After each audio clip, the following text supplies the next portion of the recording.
what's up and welcome. I'm the one and only West Coast King, and welcome back to Major League 90, where we are talking Major League Soccer. And of course, we have to talk about the playoffs. Don't talk about playoffs. But there's also a couple of other things going on around the league that I wanted to talk about, and we'll get to that at the end of this episode. But of course, we're going to get things started with the playoffs, so let's get into it. So the first leg of the conference finals has now been played, and what a couple of crazy games they were. So let's get this started by talking about the first game, the Eastern Conference Final between Montreal and Toronto. And before things even got underway, it started under crazy circumstances. How do you paint the lines wrong on a field? Don't you have like some kind of a tape measure or something that you go, okay, this is supposed to be 6 yards, 6 yards. How do you paint them wrong? It delayed the start of the game by over 40 minutes.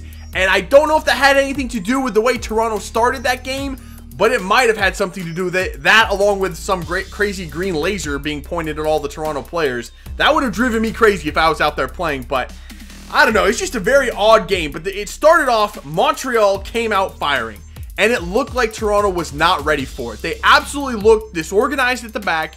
They didn't know how to go forward. They just got caught off guard maybe by that Montreal attack. And before 15 minutes were up, Montreal had 2 goals on the board. Scored the first one in the 10th minute. Followed that up before the bell stopped ringing from the first goal in the 12th minute with the second one. And at that point, Toronto was on their heels. I mean, it took them a full hour to get into the game. And by then, they were down 3-0.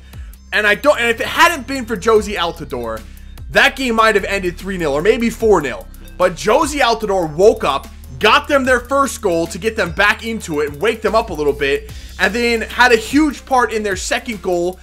Possibly, most likely, I would have said it was a foul, but still, it wasn't called, so we can't say it was or what wasn't.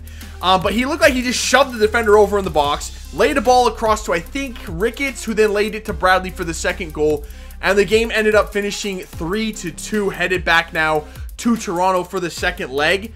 I have no idea what is going to happen in that second leg. I couldn't call it right now. Montreal looked fantastic. They kind of went to sleep a little bit at the end of that game, or maybe they were just kind of tired at the end of the game. I'm not sure. They put a lot of energy out there in that first hour.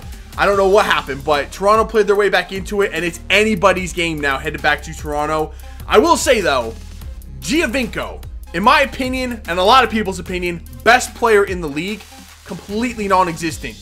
Completely non-existent in that first leg.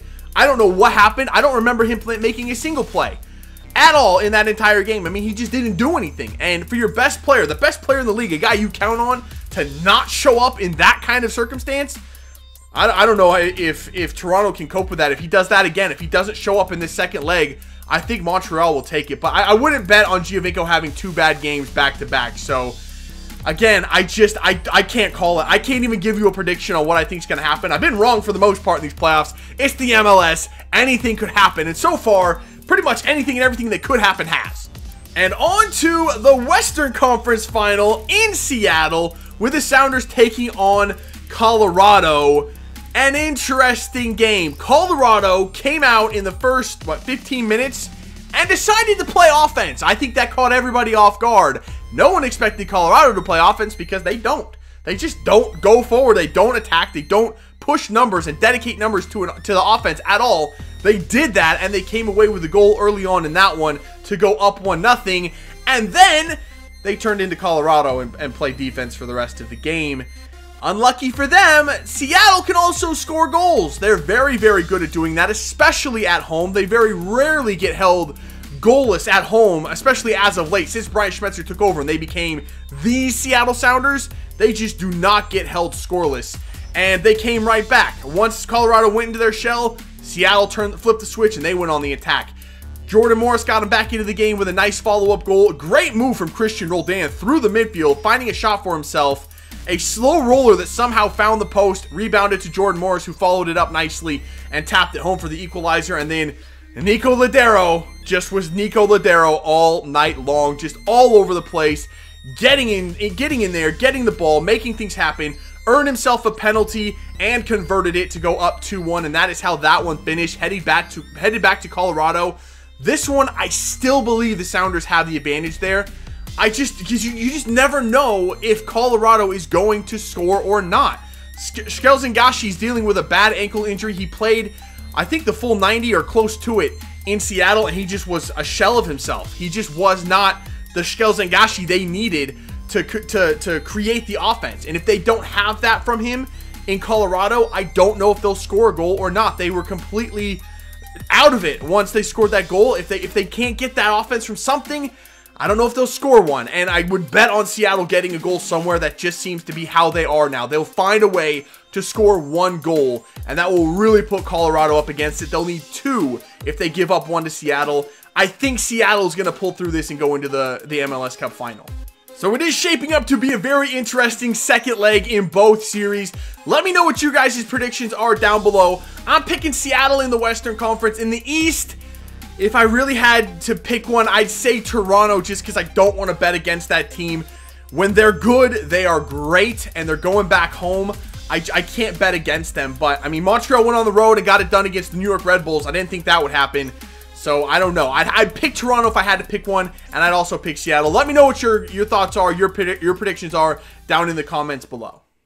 In other news around the league, there was a certain U.S. international that was out in Scotland yesterday, touring the facilities of Scottish giants Celtic as they prepared to host Barcelona in the Champions League. And apparently they made quite an impression on Darlington Nagbe. I guess there's some transfer rumors that Celtic might be interested in him, but from what I hear, the transfer fee that they're talking about is about $1.5 million, which is very, very low for a player like Nagbe, even coming from the MLS, and especially considering the fact that he just signed a new contract, I think, in May, that would keep him in Portland through 2020 or something like that. I don't know. It was a long-term extension there, so I would think that they would have to really up their offer if they were serious about making a move for him.